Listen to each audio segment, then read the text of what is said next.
Sure na po ito.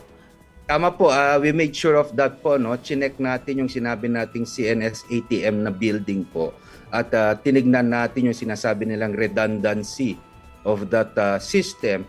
At sabi ko nga po, hindi lang isang redundancy ito, dalawa pa po yung nakita ko yung I think it's called the UPS po, USB, something like that.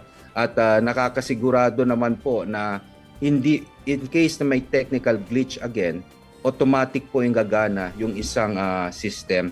So magki-kick in right away.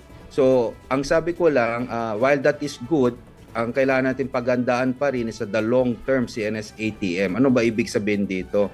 Sabi natin na dapat meron pa tayong isang CNS ATM in a very remote area o hindi dapat sa isang building na sa isang lugar. Kasi alam din po natin, parati natin napapag-usapan ngayon yung lindol, yung mga sakuna. At baka may mangyari at matamaan ng ating at CNS ATM, ang gusali kung saan andun yung CNS ATM, ay maapektuhan po ang ating airspace.